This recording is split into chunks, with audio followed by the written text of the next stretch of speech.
very short punching motion. Then all we're doing is we're blocking that ball back to the deep part of the court to keep the PB. It's just a simple shot. It's not a big swing. It's just a punching motion.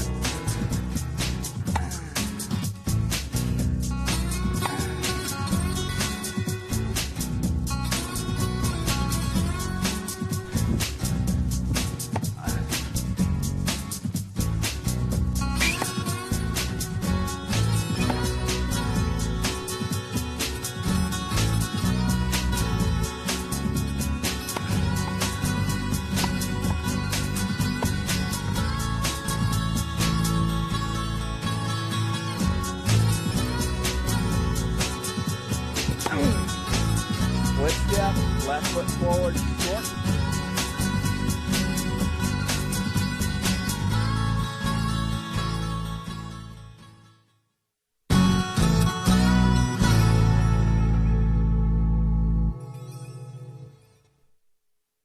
First things first, we want to spend a couple minutes on the grip. The grip is the foundation for every stroke we hit in tennis. The forehand, backhand, our volleys, half volleys, overheads, our serve.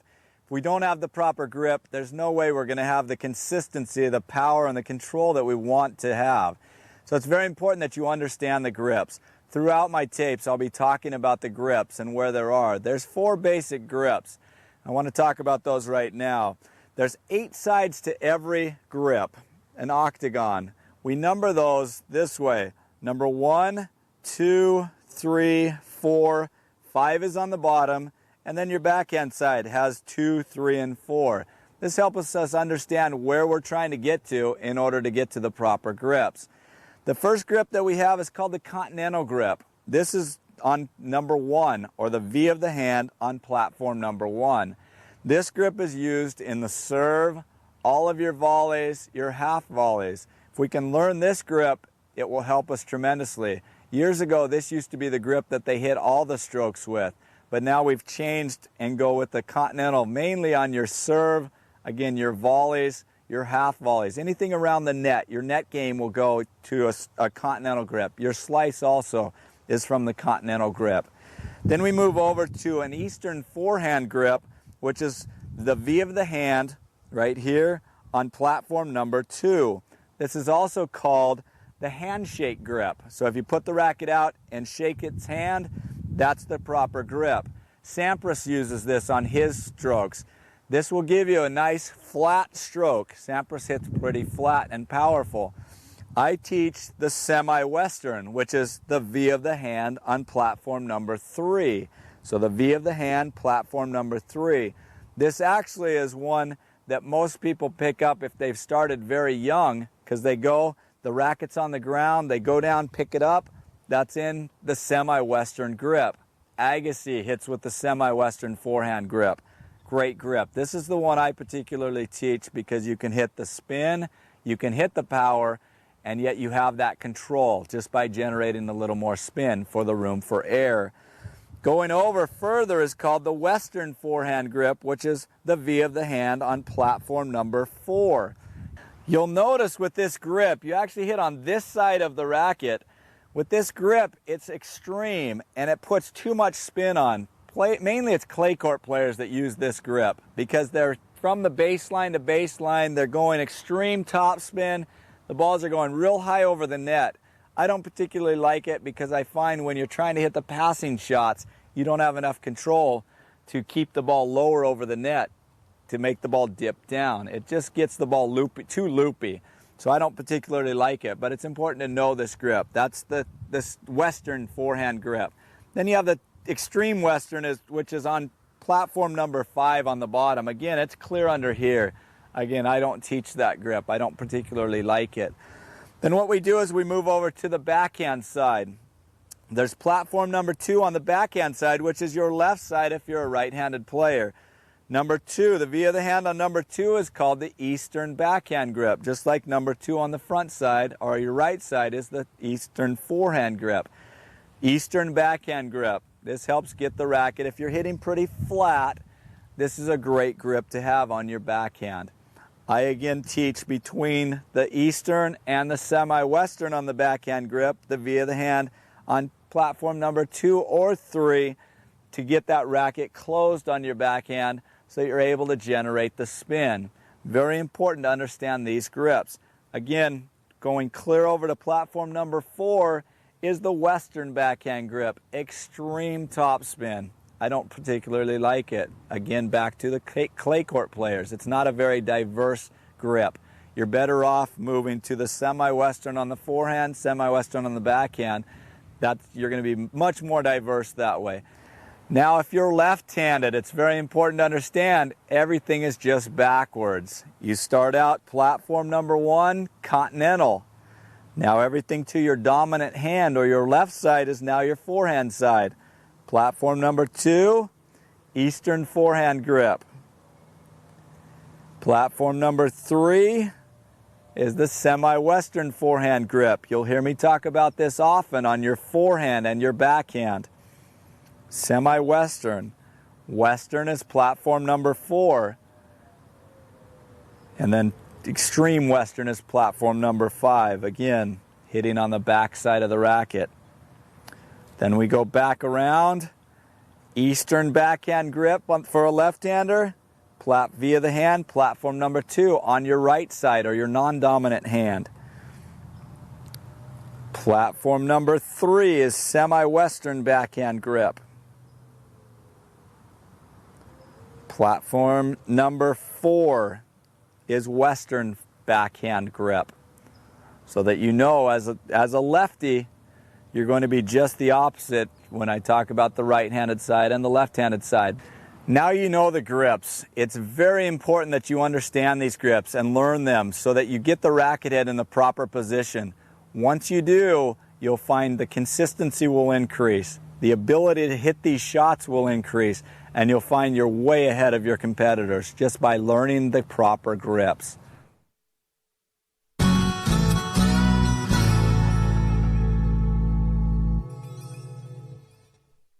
Hi, I'm James Jensen. Welcome to my Pro Tennis Lessons video series. Today we're filming at the beautiful Rancho San Clemente Tennis and Fitness Club in San Clemente, California. And in today's clinic, we're going to work on the ultimate forehand.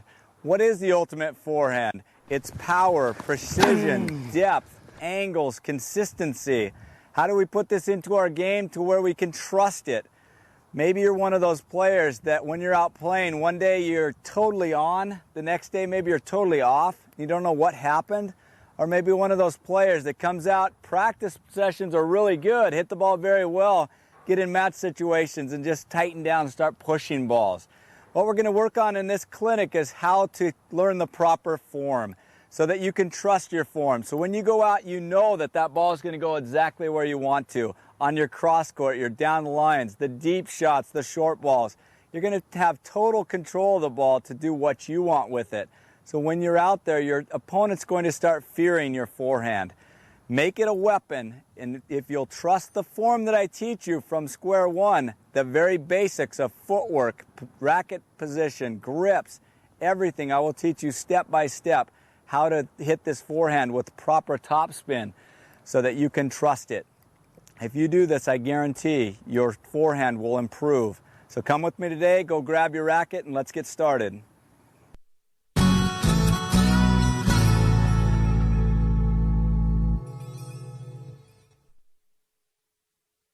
As I showed you before, the grips are very, very important in learning the proper topspin forehand. The grip that I teach on your topspin forehand is the semi-Western forehand grip. Remember, there's 8 sides to your grip. 1 is on top, then go to your dominant side. 2, 3 is on the side. Number 3 with the V of the hand is the semi-Western forehand grip. The reason that I like this grip, number 1, it's the grip that Agassi uses. If there's anyone out there you'd like to mimic or go after, it'd be Agassi. He has great form. He has very little, very compact strokes and very little wasted form and wasted motion. So that semi-Western forehand grip is very important. What I do it for is because on the backswing, it takes the racket to a closed face. This is important because most people that hit topspin, some of the misconceptions of topspin are they go with the continental grip and they think they want to come over the top of the ball. That's not the way topspin is generated. Topspin is actually generated by hitting up the back of the ball. The harder we brush up, the more air pressure is hitting the top of the ball to drive the ball down into the court. So when we hit this semi-western forehand grip, it takes our racket face closed back here. Then as we're swinging forward, it actually takes our racket just slightly off vertical so that we can brush up the back. Where you'll watch with the continental grip, it'll actually make a contact open, or an eastern forehand grip, as you're taking it back, it'll also be slightly open. You can hit flat, but you can't hit the spin. The semi-western forehand grip will get us in the proper position to hit the ball the way that we want so that we can brush up the back of the ball. So this is the grip that's very important to learn. Semi-western forehand grip, V of the hand on platform number 3.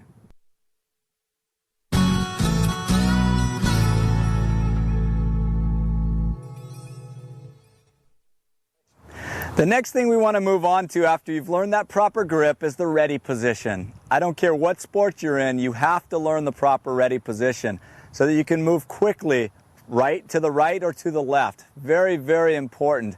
The ready position is a good balanced position. Your feet are about shoulder length apart, your knees are slightly bent, and your racket's up and extended away from your body so that you can quickly move to the right or to the left by pushing off from your outside foot, stepping with the foot going closest to the ball that you want to move to. Any sport, it's very important so that we can move quickly. I see it constantly out there when I watch people play. The ready position, their racket's down here, maybe down at their side. They're looking over here, looking over there. They're just not really even paying attention to what's going on. If you want to be a good player, you have to be in a good ready position. Your weight is down so that you can move quickly. If your legs are extended, you've got to drop your weight and then move. We want to take out one of those steps by already being down low in a good ready position. Then their eyes are focused, those nice big eyes watching your opponent. So you're watching that ball come off their racket so you can quickly know it's a forehand or know it's a backhand. Very, very important, the ready position. Let me show you from this side. It's again, feet about shoulder length apart, knees are slightly bent, racket is up and extended out in front of you. So you can quickly go to the ready position to hit your forehand or your backhand, volleys, whatever you have to do, you're ready for that shot if you get in a good ready position. Very, very critical to learn this ready position. Make sure it gets to where it's very comfortable for you. I know at first you feel a little bit stupid, and that's okay. Just go through it over and over until you feel like you're in a great position to go pounce the ball wherever it might be. Ready position is very, very important. Once you learn this, you're ready to learn the rest of the form.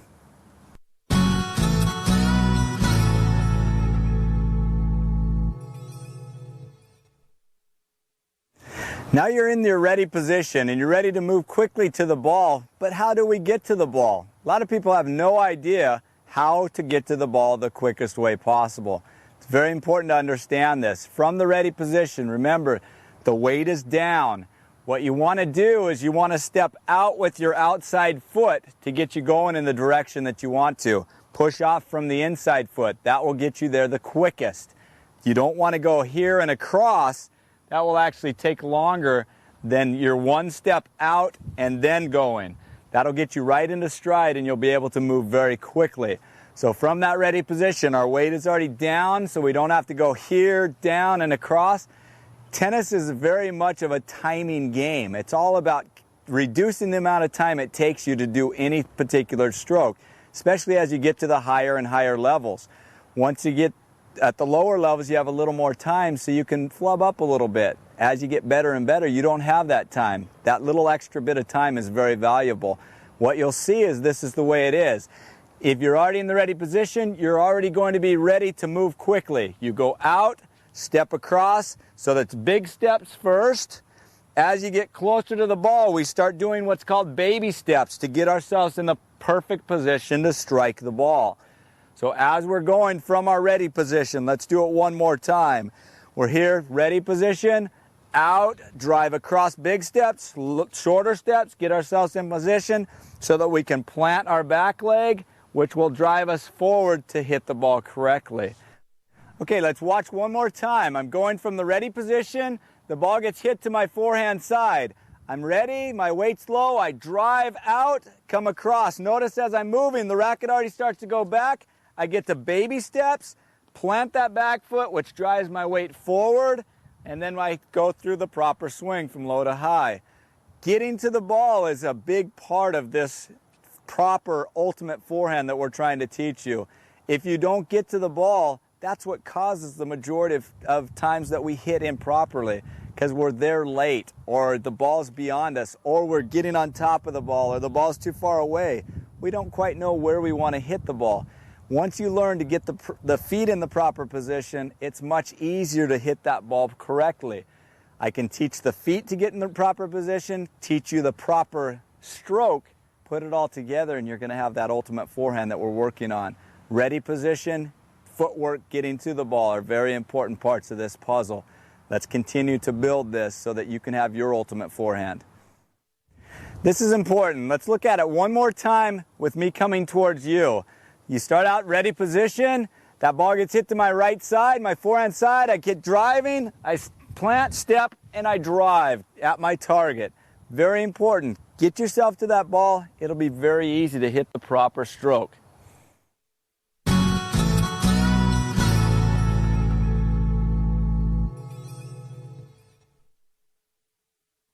Now we need to go on to the backswing. It's very important to understand there's three main types of backswings. Different mentalities, different philosophies that are out there. The one is called the big loop. It's kind of the old Vic Braden style of backswing where it's a big looping stroke. I personally don't like the looping stroke that much because of wasted time. You don't have that much time when we're playing, especially on the hard courts, grass, the faster surfaces. You don't have enough time to get the big loop to go through. It's okay on the clay, but not on the other surfaces. So why use a style that you can't use from surface to surface? One of the greatest players in recent time is Agassi. He has very compact strokes, very simple strokes. That's what I like to teach. There's an abbreviated loop, which is kind of where I want you to be once you're a little more advanced, which is coming back about here, rackets up, and then we're coming down and through. So the racket goes back here. It's called an abbreviated loop. It's not the big loop. It's kind of right in between where that racket goes here and drops and then up the back. Backswings are so important because if the racket isn't back and ready when we get to that ball, we can't let the trigger go and go rip the forehand. We have to try to take it back quick. I constantly watch people when they get there. They're running to the ball, the racket's out here, and then when they get there, they have to try to stop and swing quick. Timing is so important in this situation. Once we're already there with the backswing back, all we have to concentrate on is planting that foot. Remember the footwork, step forward, and then we can let it go. So if we're already ready with that backswing back, we just have to let the racket head drop and go. The third type is the old classical style. As you're just beginning to understand topspin, a lot of times this is a good way to start. And that is just the classic drop back style. Let that racket go back down low so that all we have to concentrate on is starting that racket head below the ball and coming up the back of the ball. So we're able to brush the ball and get the spin that we want. But that's the three different types of backswings. The big loop, I don't recommend it. The abbreviated loop, that's where I want you as soon as you're more of an advanced player, you're getting those maybe a 3-5, 4-0 player, 4-5 on up. I want you in that abbreviated loop. And when you're just beginning, start with the old classical style. Start with that racket down low so it's very simple to understand. We're just trying to let the racket go below the ball and nice low to high motion across the ball. But those are the three types of backswings. The abbreviated loop is what we're trying to get to. Racket head is right up here, and notice as my hands go back, my arms go back with the racket. That helps rotate my shoulders. Very important. You want to be balanced. There's a couple different styles, but the one that I teach and the one that I like best is come back together with the arms. So as we're getting turns, it rotates the shoulders. Then all we have to concentrate on is dip that racket head down and brush up the back of the ball. Once you understand the backswings, we can move on and understand what we do with our legs and what we do with the racket head and the rest of the follow through. So let's move on. Now, We go from that ready position. We've got ourselves turned sideways. We start driving towards the ball. We plant. That racket head is already back. You'll notice that as that racket goes back, the arms go back together. I like to tell people maybe they have some long set of handcuffs on that kind of bring their hands back together. Gives you a great balanced position. You're nice and balanced with your upper body, and then you can come through together at the same time. So as that racket goes back, the racket head really does not go any higher than maybe your shoulders. You don't want that racket way up above your head. You want that racket to go back about the shoulder height. So we're dropping it back, and then we're allowing that racket head to drop down below and come up. It's a nice circular motion. Helps generate the most power you possibly can. Let me show you from this angle so you can see it a little bit clearer. You from that ready position, you turn sideways, racket back. That racket is about shoulder height.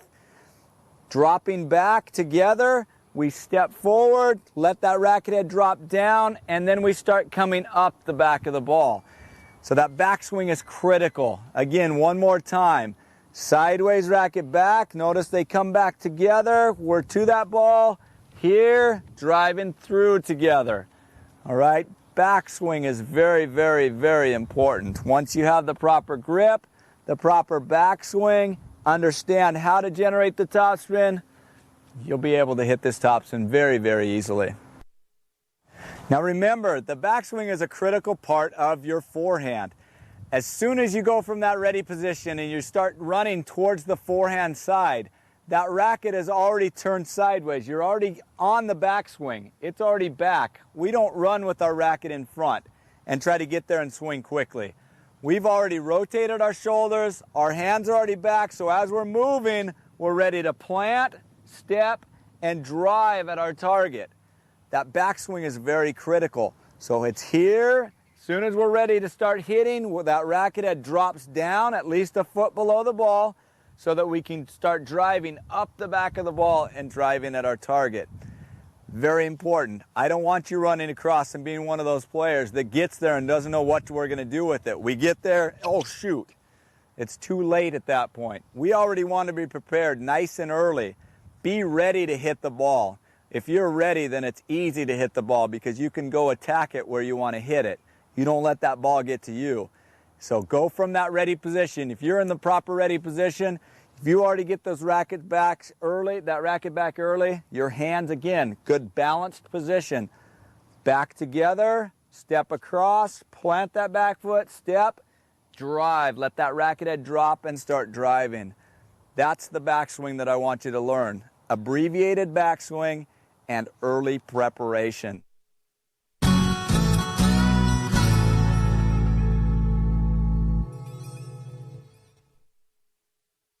It's very important to understand that there's basically two types of stances in the footwork.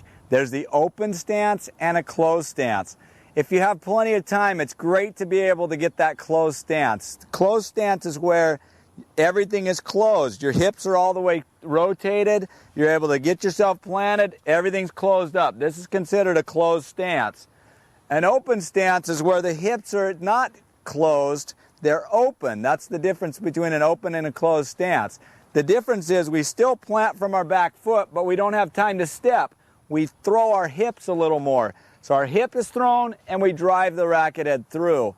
You have to be able to hit both the closed stance here, plenty of time, and the open stance where you're here and driving from your back foot, driving the weight and the hips forward, because you never are able to get into perfect position every time. If you can learn to hit both the closed and the open stance, it doesn't matter where the ball's at, you'll still have control of it and be able to hit it where you want. One more time, very important to see. Let me show it coming at you this way. This would be considered the closed stance. Ready position, I have plenty of time. I'm over to the ball, I plant, I step, I drive through at the target. My open stance, on the other hand, is this way. I'm over to it, I'm here, boom. I drive at my target. I can go up the line, I can go cross court with both the open and the closed stances. But try them both. Learn how to hit both of them. Very, very important in your footwork to be able to hit the open and the closed stance. Both of them have some positives and negatives, but both of them should be able to be hit.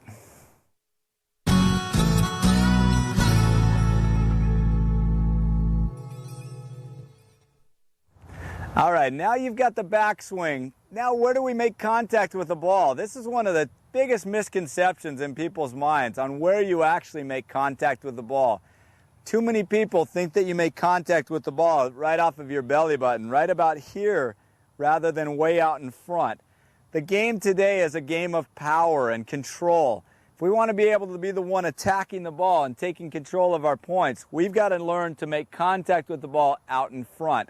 The contact point, the proper contact point, is actually right in front of your front foot. That way your whole body is getting behind the ball and you're driving everything you've got into generating the power in the ball. Very, very important that we understand that. We don't want that ball back in here. If we get it back in here, we're going to have to start getting wristy, and we don't want that. And we've lost all of our power. It's just our arm strength rather than our legs and everything else. How do we generate the leg power? Very important. I like to use the term dip and lift, which is as that racket's back, we're finally ready to start going forward and driving everything forward into it. You'll notice the racket face is closed on the backswing. I drop that back foot and I start dipping my knees down. I want to dip as I'm going into my stroke and lift as I'm hitting. That dip and lift will actually generate more power and more spin to keep the ball controlled. Let's utilize the biggest muscles in our body, our legs and our butts. Those are the biggest muscles. Let's use them. Put them to work for you. So as we're coming here, we dip and lift, making contact in front of the front foot, and we're following through. Watch as I go through this motion. I'm in the ready position. I turn sideways. I'm getting to the ball. Notice my racket face closed on the backswing. The racket head dips. My legs go down. I drop it down and contact that ball right in front of the front foot. And then I go through the rest of the swing. Very important to understand. Dip and lift. Utilize your legs to your advantage. One more time from this angle. I want you to see that contact point. It's very important as you're watching this. Watch that everything is working together. My arm, my hips, my legs, everything is working together to get all the power I possibly can into it. So I go from that ready position. I take that racket back. Notice the racket face is closed. I plant that back leg. The legs drop down. I'm driving out in front. Everything is moving forward, so I have everything back behind my swing. I want everything to work together so you can generate all the power possible on it. Let's show it one more time, and I'll actually introduce the swing to where you can see the ball being hit. So we're here, sideways racket back, racket face is closed, ball's out in front. I drive that ball right at the target. Contact point in front of the front foot. That backswing, racket face closed, dips. Everything's dipping together, drive it together, and then it becomes vertical at contact right out in front of that front foot. Very important to understand. Too many people think that you're supposed to snap the wrist, that the wrist is snappy. They just did a video on Agassi. They broke it down to 1/124 frames per second to see if Agassi snaps his wrist. So you watch it on TV and it looks like he does because he swings so fast. They broke it down that slow and found that his wrist does not move at all during his swing. He does not snap his wrist to generate the spin. The spin is actually generated from coming down and the arm and everything else driving up the back of the ball. It's not the wrist snap that generates the spin. That's a huge misconception. If you'll understand, it's not by coming over the top of the ball and it's not by snapping the wrist, you're going to be able to generate that topspin that you're looking for. You'll get that driving topspin, I like to call. When it hits, it accelerates. It'll be that heavy topspin, not just that wristy topspin that sits and lifts up. That's not what we want. We want the driving topspin so that it becomes a weapon. So learn to put it all together. One more time so you see it all together. Ready position, turn sideways, racket back, racket face is closed, plant, drive everything forward now. Shoulders are rotating, hips are going. We're making contact out in front and right at our target. That contact point out in front. You attack the ball, don't let the ball play you. Attack the ball, play you. You catch the ball back here, the balls are going to fly. or you're going to have to snap your wrist, which is going to make the balls fly as well. It's kind of the idea of baseball. The snapping of the wrist is where the power comes in baseball.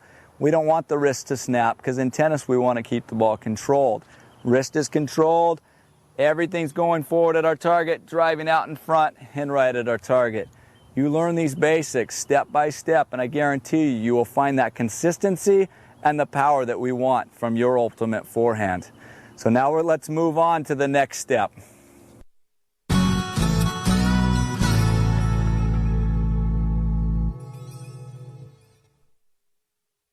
The final piece of the puzzle is the follow-through. This is an area that people don't quite understand how important it truly is.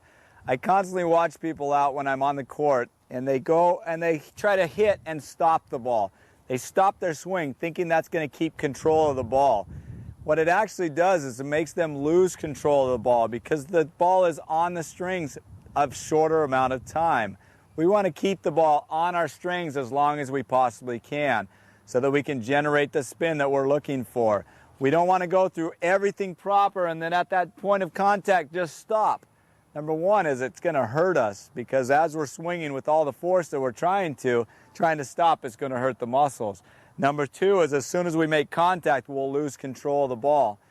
As we go here and step and make contact in front, we actually want to go all the way at our target and point at our target with our right elbow. Point at the elbow and the ball will go exactly where it's supposed to go. Down the line, boom. Cross court, boom. It'll make it very easy just by pointing at your target. The other thing that it does is that helps generate the spin. By hitting here, you've made contact.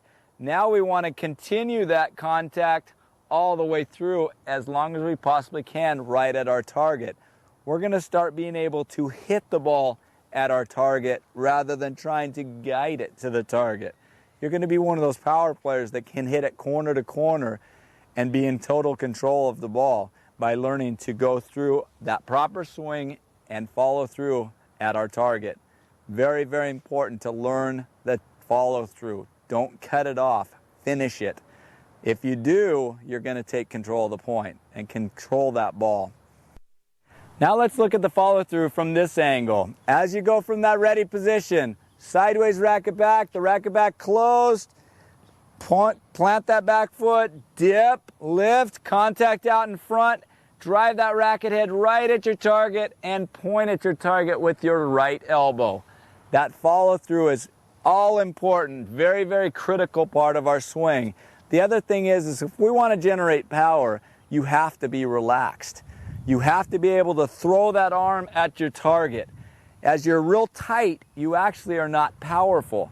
When you're relaxed, you're very powerful. You will find as you hit the ball properly that the easier it feels, the better the shot is. The harder it feels, the worse the shot is.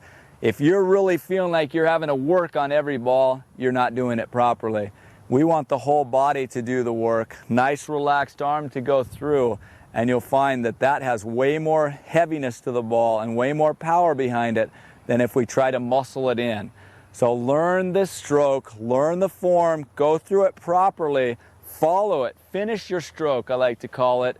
Follow all the way through, and you'll find that power, the consistency, and the control that you're looking for. You lose control by not following through. You gain that control by following through. Remember your power zone. In every sport, it's the same. Why is the strike zone chest to knees in baseball? It's because that's your power zone. It's the same in tennis. Between your knees and your chest is your power zone. That's where we want to make contact with the ball. That's where we want to drive. So when that ball gets up into our power zone, we want to drive that ball right at our target. Take control of it. Go attack that ball out in front. Contact point again in front of the front foot. Once you understand these basic concepts, it's very easy to go out and go through and hit the ball where we want to hit it. So learn these. Let's go over it all one more time from the ready position.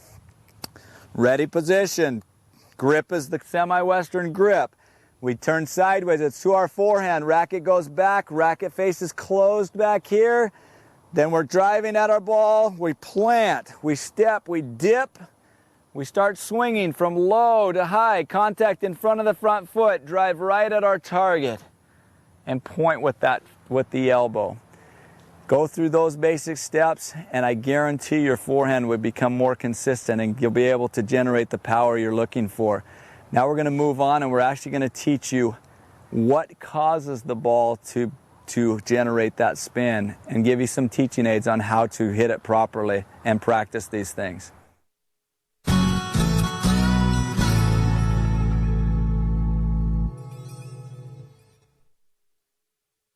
Now we're going to talk a little bit about the path of the racket. This is a big misconception out there. People don't understand how we're able to hit the ball consistently over and over and over again. And the biggest problem that I run into is people actually come out of their swing too early. What they do is they let their front leg go straight. It becomes a pivot point as they're swinging that goes straight, and they swing around their body rather than holding their shoulders longer and driving down a nice line through the ball. We're going to use this line just to kind of demonstrate the difference. If you watch, if I swing out and come out of my swing early, I'm here and I come out early and swing across my body. From about right there to right there, I can hit the ball properly. Anytime out of that, the ball is going by. I'm either missing the ball or I have no control of the ball. If I learn that I want to swing down that line as long as I possibly can, I will actually keep control of the ball because I have much more room for air. So I'm here. This is considered a closed stance, remember? I'm going to show you the closed stance and the open stance because it's identical. I'm here in a closed stance. Now I drop that racket head down. From here all the way through there, I can hit the ball properly. I have from here to there for my room for air rather than from here to here. There's a huge difference. If your timing isn't perfect that day, you're in trouble. Everyone has days that they're right on. They could hit anything wherever they want to go. Well, hopefully you do. Or other days where the timing just isn't there. All of us have that. But if we learn proper motion and hitting the ball down that line as long as we possibly can, even on the days that our timing isn't perfect, we still are able to control the ball and hit it where we want it to go. Let me show you the open stance now. It's going to be identical. I'm here, plant, I drive, notice the shoulders still go back, and I try to drive down that line as long as I possibly can still. So I'm here driving, the hips are going through, those hips rotate, throw that weight down that line as long as you possibly can. Again, if I pull around and open up early, this is one of the problems with an open stance. People start throwing here across their body. Again, there to there to hit properly. If we throw here, throw the hips and drive down that line, from there to there, it's all proper. A lot of room for air. I believe in keeping things simple and giving you the highest percentage tennis possible, giving you the best chance to hit the ball properly. That's what we want. We want room for air so that we can win the points. When the other people tighten down and the ball is right around the net, they've lost control of it. We're learning how to hit that topspin so we can go higher over the net, still gain the control, and even when we're tight, we have plenty of room over the net. We have plenty of room going through our swing. Keep it consistent and learn to swing down a line through the ball right at your target, and you will definitely gain the control that you want.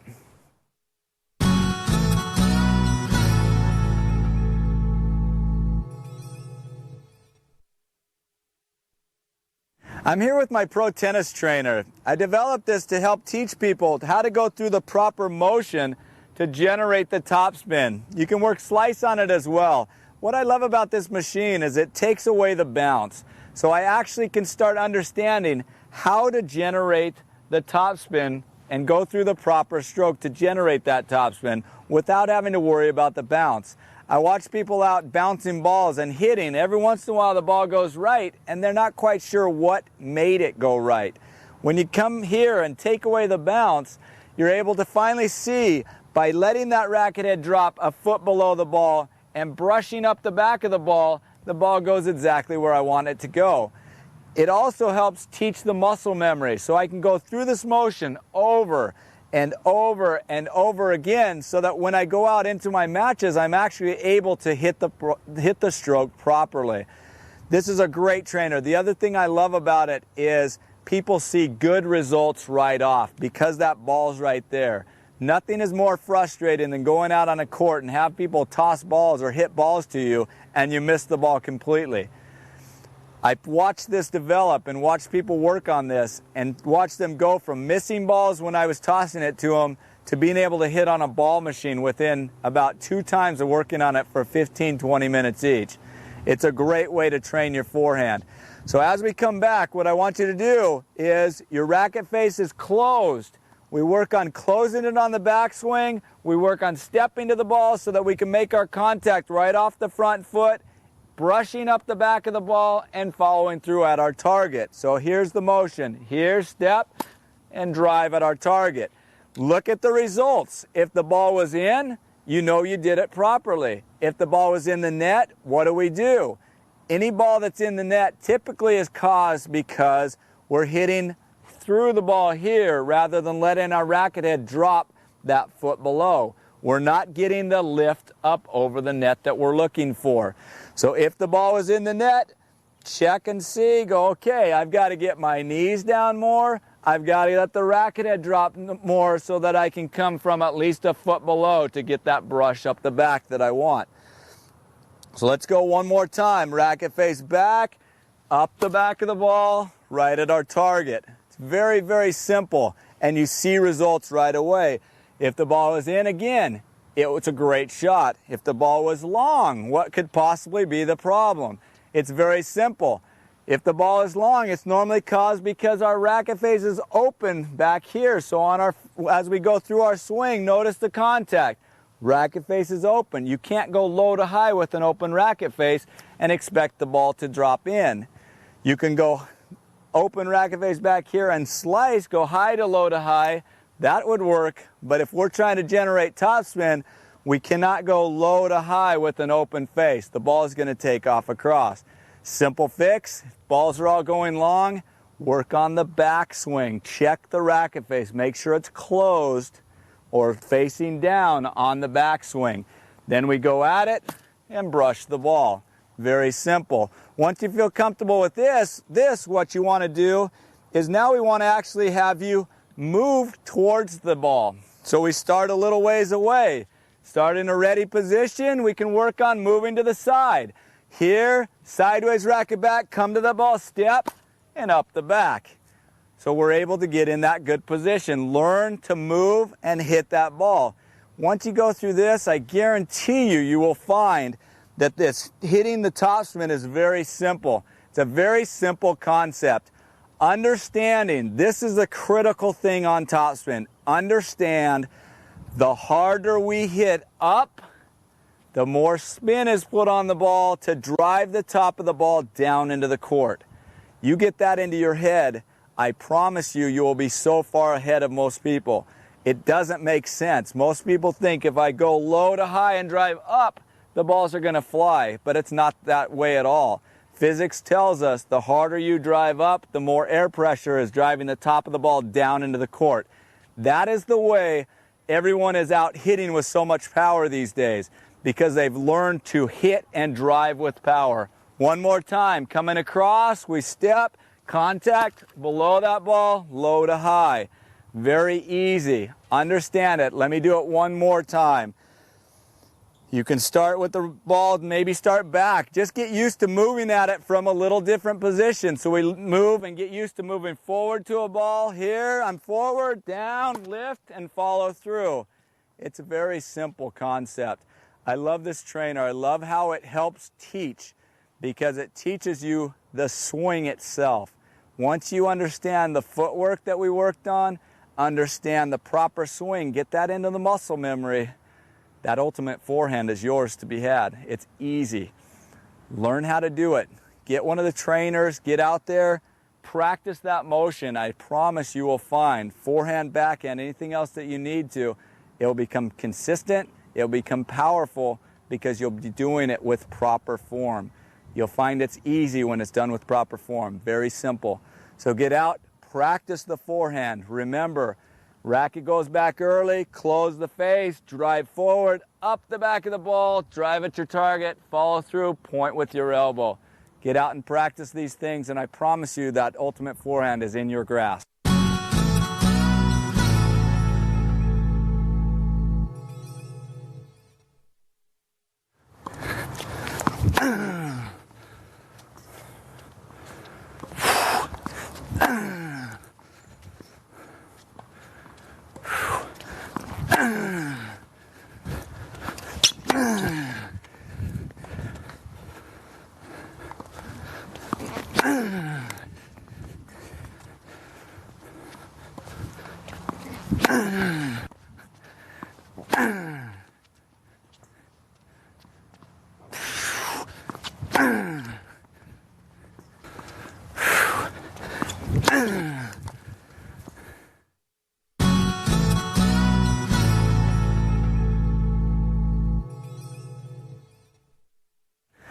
All right, now you have the foundation for the ultimate forehand.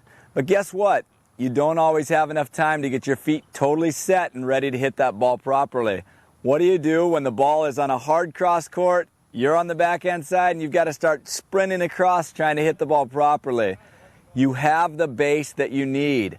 Understanding the low to high motion is critical, and also early preparation. If you're prepared early, once you get to that ball on the run, you're able to let that trigger go, let the racket head drop, and drive it at your target. One of the big problems that a lot of people have when they're running after a ball is they actually start running after the ball, but the racket's here. It's out in front still, so when they get there, they're having to swing quickly. It's a real problem, and they wonder why they don't have the control to hit the ball exactly where they want to. What we want to do on the run is as we get racing across, we want to already have our racket in this position, so we're racing across. So when we get there, all we have to do is let it rip, all right? In general, your running forehand should be going down the line. Normally, it's a ball that's pulling you way off court, and you're going to be continuing to get yourself pulled way off court. It's very difficult running full speed to plant a leg, turn, and get back in position. Normally, that shot had better be a winner or a high lob to get you back into the point. So it's very important in this instance to start practicing on hitting that ball down the line. That's going to be probably 85–90% of the balls that you hit on the run to your forehand side. You're going to want to go for the winner down the line because you will not have the chance to get it back in. You tried that hard cross court, I guarantee your opponent will be stepping up and be able to hit to the wide open court that's on this side. As you get running across, get it back, let it rip right at your target, all right? There's a little more timing involved, so you're going to need to actually practice those shots. Like all these shots, you've got to get out and work on it so you get the feel and get the confidence in hitting the ball that you want to hit.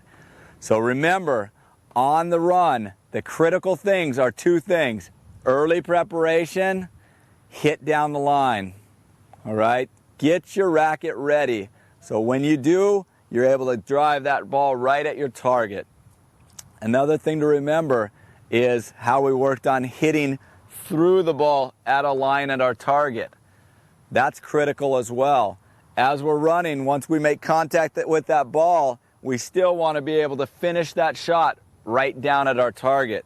If we go running across and pull wide or don't get to it and pull inside out, the ball is going to be heading out that way or it's going to be heading way across, not where we want it to go. We have to finish our stroke. If you're there early, prepared early, you're going to be able to direct the ball the way you want to. So the running forehand is one that you hit a lot in this game. Practice it and understand racket preparation. When you get there, all you have to do is up the back of the ball, drive it right at your target. You're going to find success.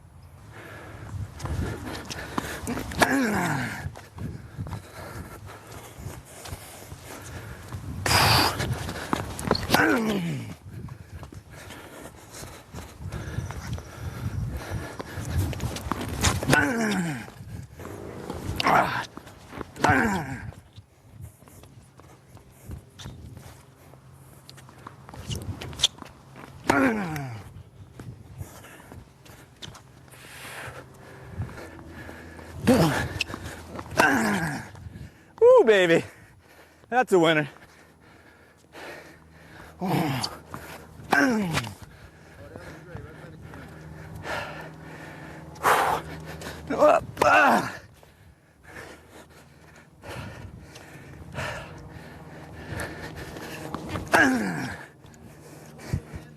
Yep.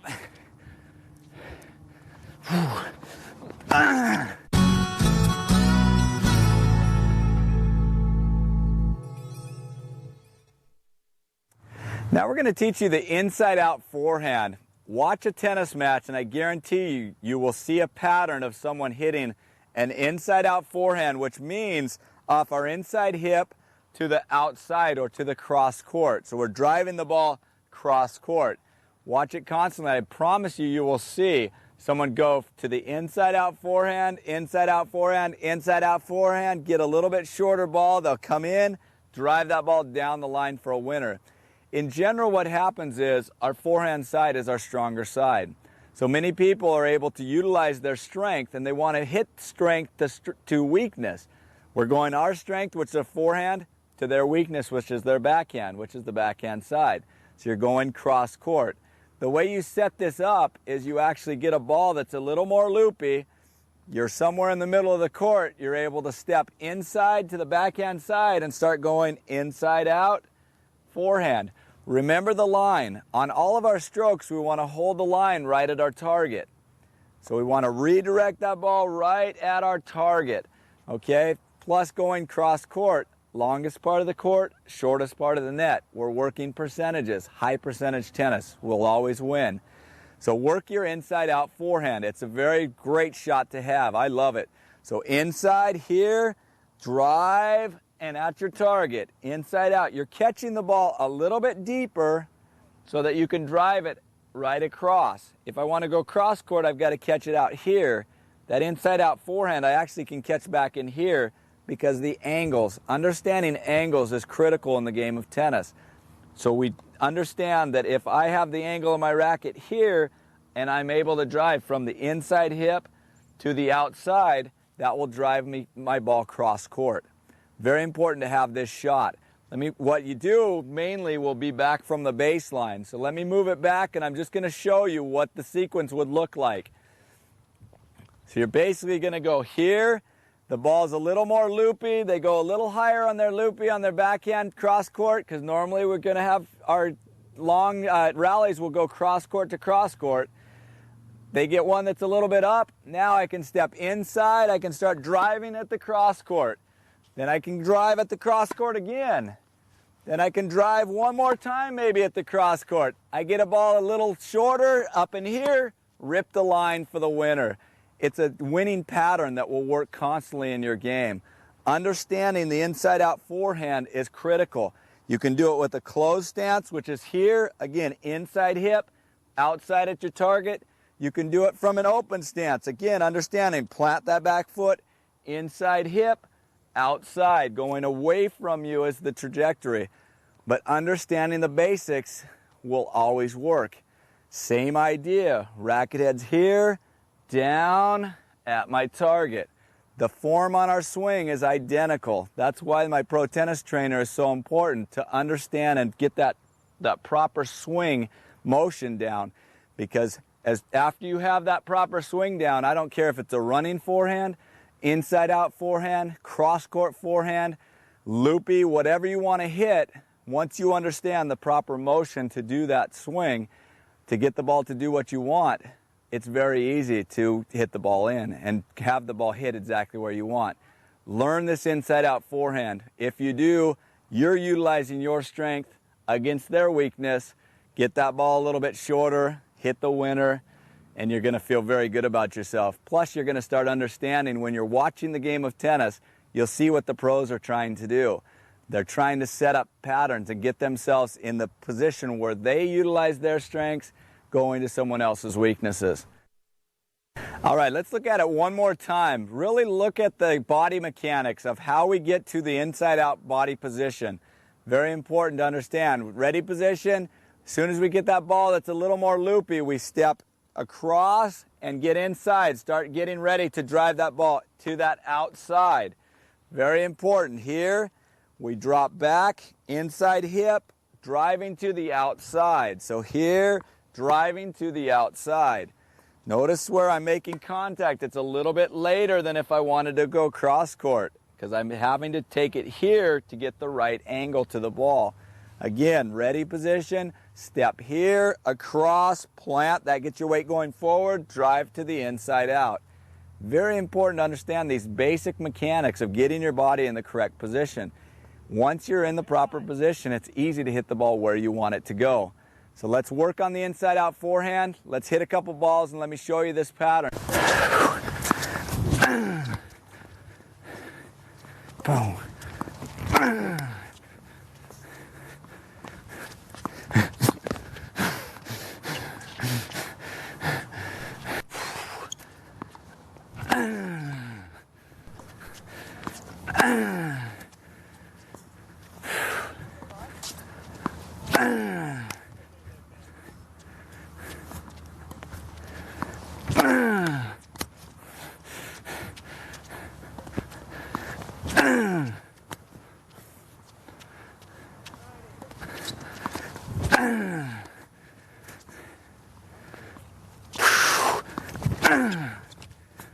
That's the pattern.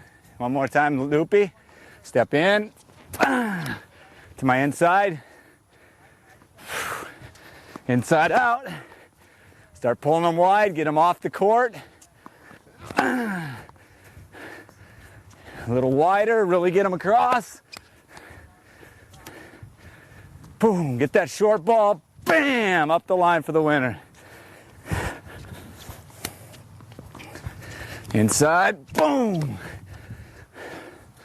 Now you're in your power position, you're in control. Keep deep.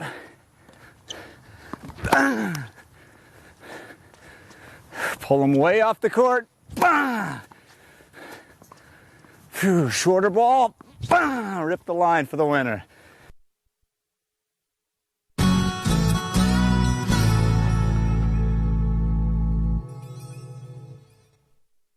Now I'm going to teach you the slice forehand. The slice forehand is used in several different areas on the court. Number one, it's used as an approach shot. If you want to approach, slice it up the line on your approach, or slice cross court if you're playing doubles. What the slice does is it goes across and it sits down. The ball doesn't hit up. What you're trying to do is get the opponent to hit the ball up to you so you have an easy volley to put away. Another thing it does is when you're out of position and you're barely able to get to a ball, the slice is a great one. I use it constantly to get myself back out of trouble if I'm in trouble, get myself back in position where I can get back on the offense and take control of the point. So if I'm getting pulled really wide and I barely can get a hold of a ball, I can slice it. Gives me a little more time also, because it's not a driving shot, it's a ball that's going to float across and give me a little more time to get back in position. The slice forehand is a very simple stroke actually. Number one is the grip. It's very important to understand the grip. The grip on a slice forehand is a continental grip. Remember back to the grips that I explained at the beginning. Continental grip is the V of the hand, platform number one. So once you have the continental grip, you can do a slice, you can volley, you can serve, you can hit overheads with the continental grip. Learn this grip, very important. Then the motion itself, footwork's going to be identical. All we do, get ourselves turned sideways, we're going to plant. We're going to now start with the racket high to low to high, or cutting out the melon. High, down the back of the ball, to low to high, finishing at our target. Too many people on their slices, they don't understand what's going wrong. Many people on a slice just do this. And when it hits, it'll actually do what it does in golf. When it hits, stays there and bounces up. We don't want it to just sit there and bounce up. We want it to go through, hit, and slide. That's the reason we call it a slice. When it hits, we're cutting down the back of the ball, finishing back high. So when it hits and stays down. So the mechanics again, high to low to high. You do not want to drop that racket head down too far. That's another mistake that too many people make. As they're hitting, they drop here and the ball just pops up. We want to go at maybe about 10 to 15 degrees at the most. From this angle, if you look at it, it's only slightly laid back. We don't want to lay it way back or all the way back. It's only slightly. 10 to 15 degrees is all we want. So as we're coming back, it's high to low to high. So here's the motion. High to low to high. Finish the shot. Once you hit here, finish it all the way back through high. That's what helps keep the ball down and helps you keep control of the ball longer. Same idea. Follow that line through the ball. High to low to high. Your contact point can be a lot later than on a driving topspin forehand. Topspin forehand, when we're driving, contact point's out in front. Slice is actually a little bit later, more around your belly button in that area. Or if you get out of position, you can catch it back here behind you and still put the ball back in play. Another thing that the slice does also is it changes speeds. If you notice, our driving topspin ball is hit with a lot of force and a lot of pace. The slice will actually change that pace. It's very important to change things up in a match so people don't get in a nice rhythm. If you're blasting balls the whole day, they're going to start getting into rhythm to that blasting ball. Throw in a slice here and there to change up that rhythm, kind of like a good pitcher. Different speeds are very important. Different spins, different speeds. Makes them always guessing what's coming. So now I'm going to hit some, so watch the mechanics as I hit it. It's actually a very easy stroke to hit. Understand, high to low to high, get out and practice it. I guarantee you'll gain that shot and you'll be able to start changing paces, depths, and everything with your ball. You'll be able to control the ball even more. So watch the mechanics and then your slice will improve. High to low to high. Finish your shot.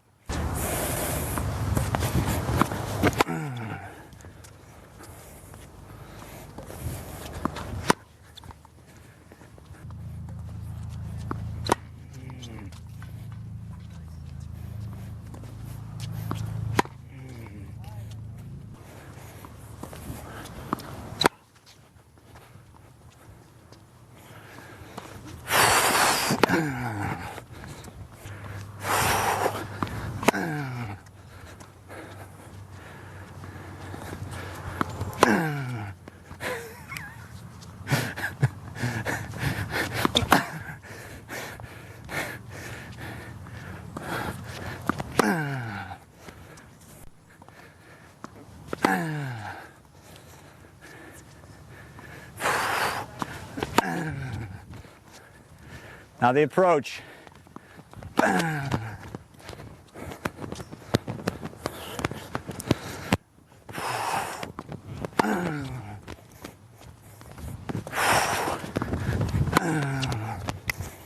Whew. Those are going to be tough to hit a winner off a passing shot.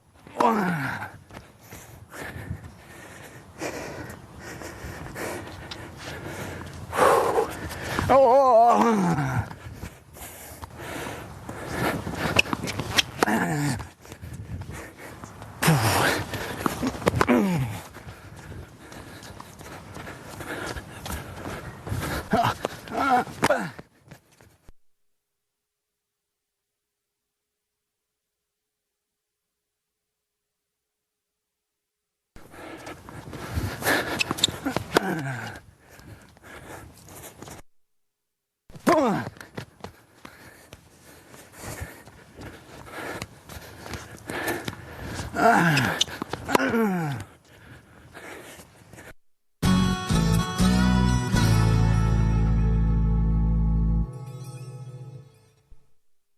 Now we come to one of the greatest training aids, which is the wall.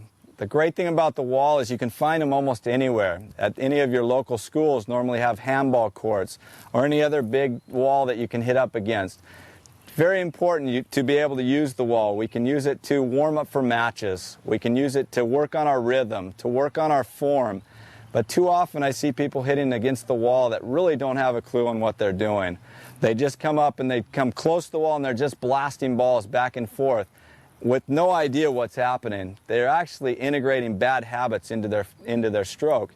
So it's important when you work on the wall that you work on the basics, the basic techniques of the forehand stroke or the basic techniques of any of the other strokes.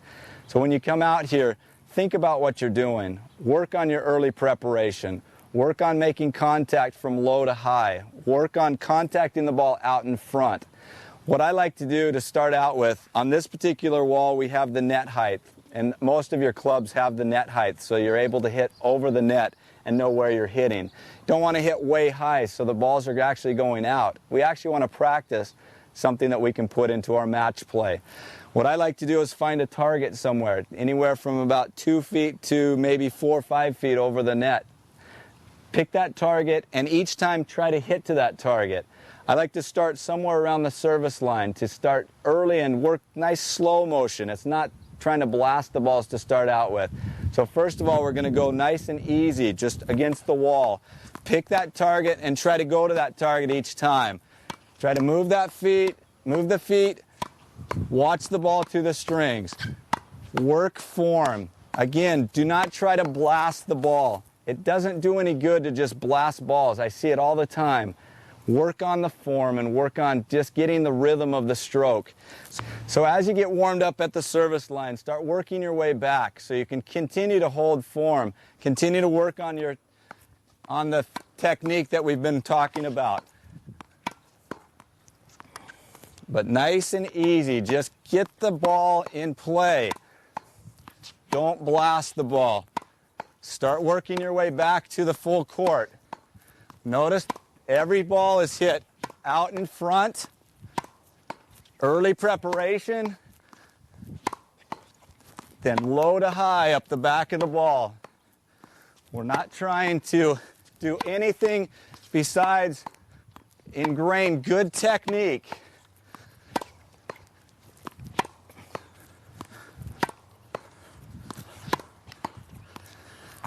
But go to a wall, work on it.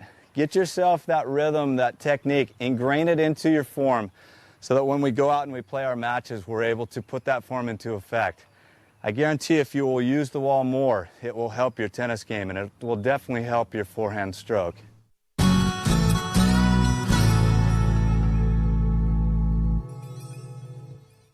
Now we're going to work on another great training aid, which is the ball machine. The wall is great, but the ball machine is even better at a certain point because it simulates an opponent. You don't get the unpredictable bounce, but you are able to start grooving your strokes. You're able to work on a specific need that you have, whether it's a short ball, whether it's a out wide forehand, or working on your down the line forehands or cross court forehands. Whatever your specific problem is, you're able to work on that specific need. When you go out to work on the ball machine, it is so important to have a purpose and work on that purpose. I constantly see people working on the ball machine that have no idea what they're doing. They turn the speed way up and they're back there 10 feet behind the baseline, which really doesn't simulate anything they'll ever see in a real match. What we're trying to do is give you an idea of what you would see in a real match. So when you go out there, and that exact time in your match, you have it in your muscle memory exactly what you want to do. You go through the proper form, the racket back early, you're going from that low to high motion, you're contacting in front, you're making your good follow through. So every time it's in that muscle memory and you're able to hit that ball over and over and over again. Don't worry if you miss some. Too many people worry too much about missed shots and don't worry enough about the shots that they make properly. Everyone's going to miss. Normally it's whoever can just toss that missed shot out of their head the quickest is the one that's going to win because you don't worry about it. It's a fluke. I like to tell people if you miss a shot, smile. That gives the semblance of confidence and it lets the stress relief go. It's kind of a parenting idea. Just let it go by smiling. Then go through the proper stroke so that you put it back in your muscle memory and then you move on. Don't think about that shot again. When you're working on the ball machine, it's the same way. If you miss a shot, who cares? Next time, work on what happened on that shot. Was it in the net? Was it long? What are the adjustments I need to make? Then when you go in your match situations, you can make those exact adjustments so that it's nothing new to you. You've done it over and over again. So the first drill that we're going to run today is just working on cross-court forehand, something simple. So we'll work on our technique and how to make that cross-court forehand work so that it's that weapon, and anytime you want to hit cross-court, you have the confidence to do it.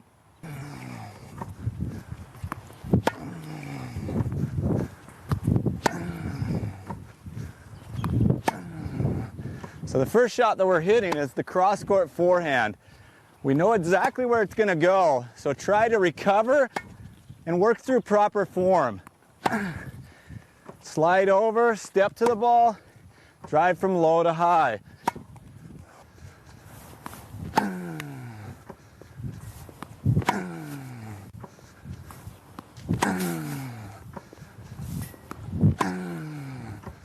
Cross-court forehand shot is contacted a little earlier than the down the line shot.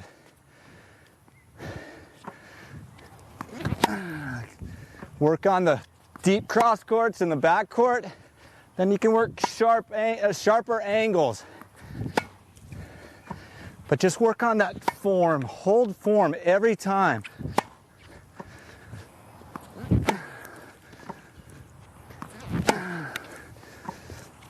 But get that rhythm, that's so important. Gain the rhythm. This ball machine that I'm hitting on holds about 150 balls. So you get a great workout on top of grooving your stroke.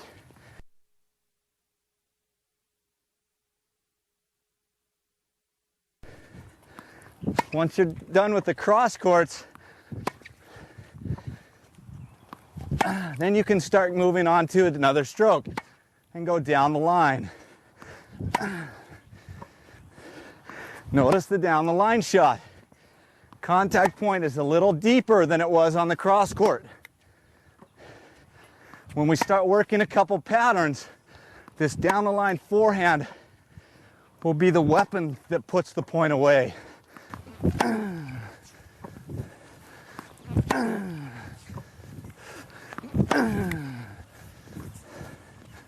Now the next thing we're going to work on is a great pattern. If you watch the tennis on TV, you'll notice they have some patterns that they hit with. Cross court, cross court, cross court. Get a little shorter ball, boom, down the line for the winner.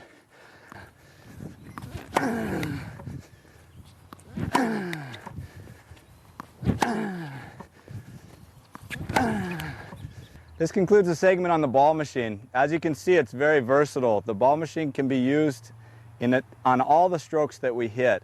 We used it today just on the basic forehand. Later on, we'll be able to oscillate back and forth through our forehand, backhand, our approach shots, our volleys. You can even set it up to hit lobs so you can hit your overheads. It's a great machine. Use it once or twice a week, and I guarantee you will find that you'll improve.